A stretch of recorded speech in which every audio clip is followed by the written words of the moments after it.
Oli ku There is Still Hope, channel y'essuubi. Kale tukulamusako wenna gy'osinzira okutulabira ali ku mukutu ogwa There is Still Hope gwali mu ggwanga Uganda ate nawe ali mitala w'amayanja. Tukwebaza Mukama, tukwebaza olw'amakya amalungi tuganyika mu ndagano omusaayi gwo mwoyo omutukuvu atuluŋŋamye okuyita mu Kristo Yesu omwana wa Katonda omulamu. Buli atulaba n'addamu amiina era amiina nnyo ddala. Kakati wiiki ewedde waaliwo amawulire agatali malungi, obubenje obwagwawo obwaviirako abaana bangi okubanga ate balugulamu obulamu. So abamu baasirika ne babanga abataabiwulira. Kakati ono bamuyita Musumba Kamya Emmanuel. I think waawo kitinta wano kunnya wano ng'ogenda Mutungo. Kanisa eri awo era eri connected ku Mutondwe. I think bagiyita Mutungo Christian Fellowship.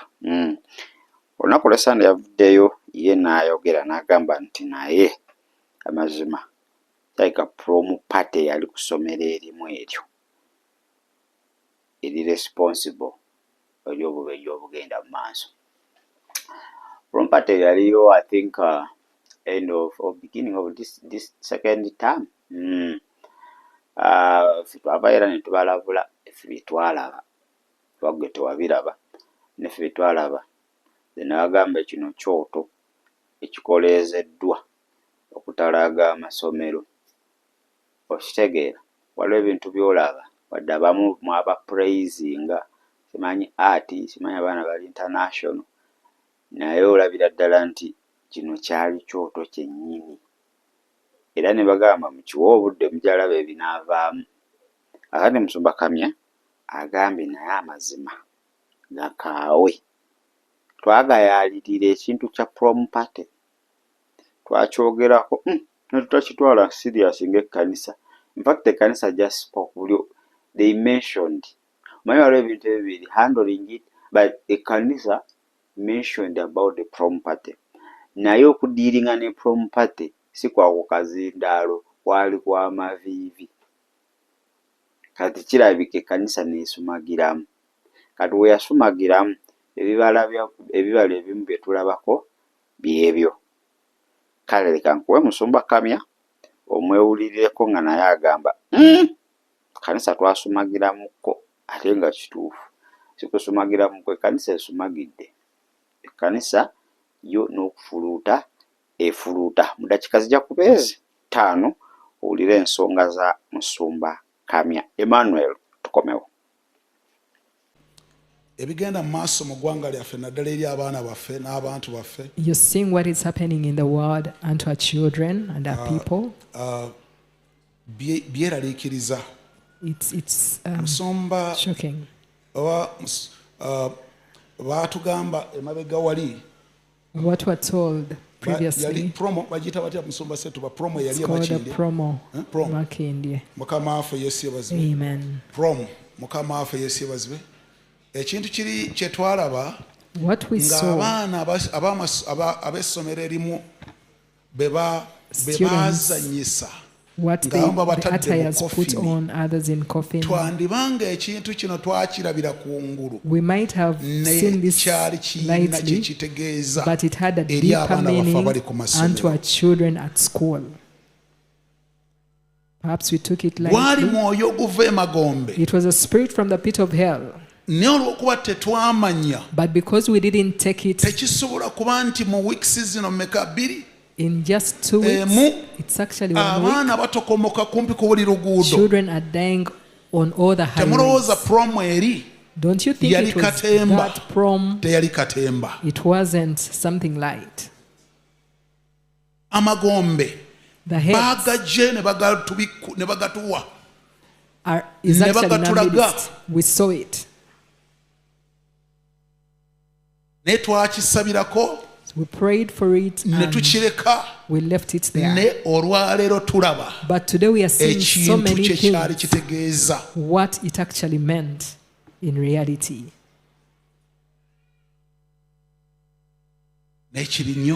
But it's very sad. You consider a parent anoonya ssente mu nnaku looking for money, they are hustling. Amusuza ng'atunula agamba nze saafuna mukisa gwa kusoma. He said, I didn't have an opportunity to go to school, but let me put all my effort in my children. Ne bakukubira naga nti And they call you jangu and n'omulambo tell gw'omwana wo. you, please come and pick the corpse of your child. Mami Jane atugambye Mami Jen said, mwamikalangu kati yalwala the husband didn't fall sick. n'ekitwala ebibuuzo bingi. But there's so many questions. Olwaleero eyabulwa ssente yali akolimira Katonda Mukama. Omwana wange ssente ne zimutwala ku trip ne zibula. Kati olwaleero yeebaza Katonda ati Mukama weebale kutaayiza ssente ne zitalabika wali kutaasa mwana. You are actually helping my child. Waliwo ebintu ebimu Katonda by'ateekawo There are certain things God puts n'otamanya there, lwaki kibaddewo. and you do not know why Naye God olw'okuba has tuli allowed bantu it. twemulugunya, But because we keep on murmuring as human beings, ekyo nakiyiga I learned that. bwe ngezaako ekintu ne kigaana. When I try Kale ndowooza Musumba Kamya omuwulidde agambye the church underlooked. Eyo prompa teyaliyo, ekkanisa teyaliyo yakiraba oba bwe bakiraba ng'ekintu ekitali nnyo ky'amaanyi. Naye okukomekkereza muganda wange ebibala ebiri kufubutuka awo bibala si birungi nnyo, ate nga eyo ntandikwa still we tunaayogera obwogezi era ebibala mukyabiraba ebyizo zi prompa tezannaleero. So buli kintu ekibaawo ekituukawo wabaawo ensonga. Whatever happens there is a reason. Teri kintu kimala gaggwaawo. Kati n'ekyo ekintu eyali director waakyo yatwala obudde n'akifiriiminga nga yamanyi kiki kyakola. Oyinza okwesanga nga abaana abamu baali aware what they are doing, abamu bali innocent. Okitegeera aga makeesi ge mwalaba ag'abafu, bano bafubutuka mu makeesi, abaafa bagenda bateeka wera mu makeesi. Kati abantu tebaakirabira wala, they didn't see deep. Boba era baawaana kati ate be baavayo ne bakaaba, bano abaana baffe, bano abaana baffe, bano abaana baffe. Tobagana niba nekino ekintu kye tulaba kino ekya from parties kino ekitandise enkola gye bakikozeemu si ya bulijjo. Etugaba gavumenti weeyaayo ebitefaanaganako we bityo mu masomero. What are we promoting? Kiki kye tuli kuba nga ate tukuza? Abaatubakira ne batubakira muri analogo, buli kimu you are demonizing everything, buli kimu devil. Kumbe ffe eriiso ly'omukulu awatukula weewalaba si waddugala. Netugamba enkola gye bakozeemu ebintu bino, rituals ezirikolebwa, antires ezambaziddwa, okitegeera acting yokka eno si ya bulijjo. Waliwo ekitagatta mu nsi ey'omwoyo ate kiri mu masomero. Oza wayiseewo n'emyezi egiwera 3, myezi mitono giti tuli mu kukaaba olw'abaana baffe. So waliwo agooto agaazimbibwa nga go kati gaayasamye gati gali mu kumira bumizi baana, gaagala misaayi. Naye nga Musumba Kamya agambye we underlooked. Salabayo kanisa eri serious yavaayo nagamba naye kino ekintu tukikoze tutya bannange, tugende ebuziba wa tuli mu kwekuba bwekubi, ate gwe nvaako naawe nvaako, tonjogerako naye tonjogerako, bye tulimu. Naye okwandolinga serious matters wa ate ekyo tokigenda ku manifestinga mu ngeri ez'enjawulo. Temulowooza nti kigenda ku manifestinga in the way of shedding blood. There are other ways ekigenda okumanifestingiramu endala coming. Okitegeera. So tulina okubeera sober minded. We tuneebaka ye sitaani agenda kutukuba n'ebigere awanike mu bbanga. Peter atubuulira n'agamba watch and pray. okulaba kwatugamba si kwe kuno okw'amaaso ag'omubiri. Peter atugamba okulaba okw'omwoyo. Wano tulaba nibye tulaba wano tetubitegeera kubanga amaaso ag'omwoyo tegabiraba, tubirabisa maaso ga mubiri. Kati tulina otandika okuba nga tulaba ebintu in the spiritual way, you analyze ebintu otandika okuba nga obyanalyzinga spiritually. Wonna obyanalyzinga spiritually, then it's going to help you. Ojja kumanya what's going on. Yale ebintu n'obiraba bulabi era ogenda bitwala ng'ensi weekola ki? Ensi weebitwala. So abalengerera ewala baakirengera era ne bajja ne babagamba naye kino ekintu kino ekikoleezeddwa mu masomero kino, weewaawo pate zibaawo naye this is beyond a party. This is an initiation. This is an incarnation. This is dedication. And what will come out of it, temujja kyagala. Agamba mwe bajamiiru oba munywa biki, mwe buli kimu mulowooza mizimu, buli kimu. Agamba nedda, si buli kimu tulowooza nti mizimu. Naye ffe omuyaayo twamukolerako. Waliwo ebintu by'olaba n'omanyira ddala nti ono omuyaaya ali kubala kano. Waliwo acts z'olaba, waliwo performance z'olaba noga bino we nali nga nkyaliyo byali bitegeeza biti. Tetwogera mu lwakuba twagala okwogera, nedda. Wabula Abaganda bagamba yalumwa ku musota n'alaba omugwa akola ki? Yeekanga. Naye lwaki ebintu ebyo bituukangawo nga tulabye akabonero? We have seen a sign. Tulabye Sitaani ky'alikola n'ale ne kimala ne kituukawo. Why? Kyekino Omusumba Kamya ky'agambye we underlooked. Abamu tebaabitegeera spiritually. Abamu bali excited okulaba abaana bwe baperforminga, bali international buli mukutu. Okitegeera abamu tebalina kubikkulirwa maaso ag'omwoyo mazibe. N'abaabitegeerako tebaabitwala serious, baabikomyaga. Kati kino kimala tuuka abantu ne batandika okugatta, abantu batandise okugatta bwe bagabiza bwe batuulako bwe baawuza. Kati abamu bagenza onyiga equal sign nga waliwo figure gye baalaba nga we wish we acted. So ye tunaakoma okuba nga tulaba ebintu tubitwala tutyo ne twewunza. Kukwewunza, we act in ignorant way.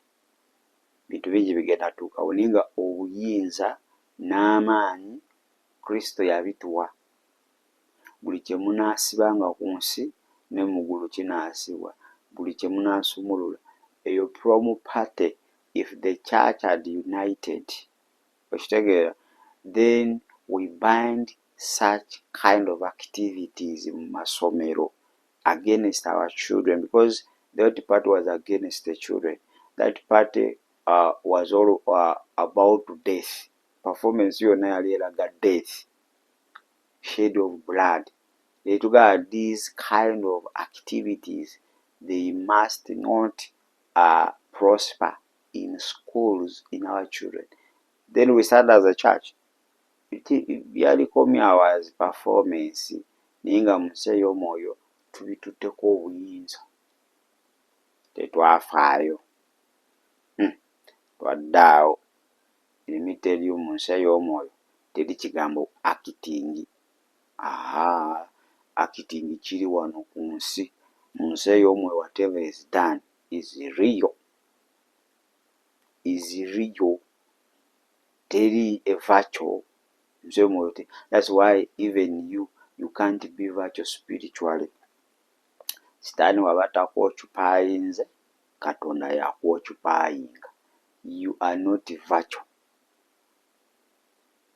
Tozabe nga nze ndi kiya nga mu kyalo bye twazannyanga nze kiya ndi waki ndi awo wakati siri ku bya Yesu ate siri ku bya Sitaani, ndi awo tekisoboka era tekiribaayo in the spiritual realm. Go wano physical osobola okwetwala ng'ali ki ng'ali virtual, naye muze y'omwoyo teri virtuality, ziti virtuality teteri y'okugamba nti nze ndi awo wentyo sirina wengwa. Kati naffe twalabika these kids are just acting, just bali kuzannyamu obuzannyi, just ebibi. Kumbe mu nsi ey'omwoyo tekiri ekyo. They are doing some things. They are performing some incarnations. Kati mulaba. So, yabadde Musumba Kamya ate nga agezaako okuba nga ensonga naawe azikunnyonnyola bulungi sobola okuba nga ozitegeera. Then it is a wake up call next time.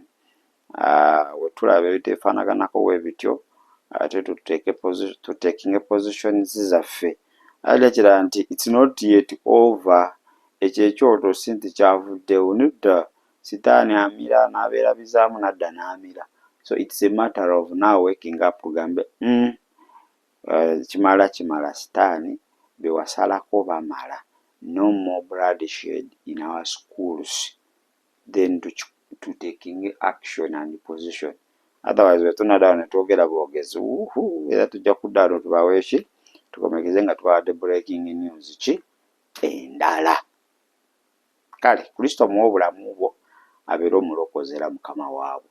Ekkubo n'amazima n'obulamu eka yasobola okuyamba, yasobola okubikkulira, yasobola okuwa amaanyi okuba ng'oyimirira mu ngeri efaanaganako bw'etyo. Gamba Yesu nkwebaza olw'obulamu bwange, mbukuwa obeera omulokozera Mukama waabwe. Saasira obutali butuukirivu bwange, naaze n'omusaayi gwo ntukuze okuyita mu Kristo Yesu Omwana wa Katonda omwana tusabidde. Amiina era amiina ddala. N'abaana baffe tubanyeka mu ndagaano y'omusaayi gwo Mukama, ate teri maanyi gonna ga kizikiza, teri kiwa musaayi kyonna ekinaalaba omukisa eri abaana baffe, kubanga abaana biraba okuva eri Katonda. Sitaani tatondangako kintu kyonna. Kale kaneetololemuko katono wenkomawo, bingi olunaku olwaleero bye tulina. Amakya amalungi. Weebale kulaba There is Still Hope. Okumanya ebisingawo tukubire ku 0752 31 14 47 oba ku 0761 08 83 15. Osobola n'otufuna ku email eya tishitv74@gmail.com. Eno ye There is Still Hope, channel y'essuubi.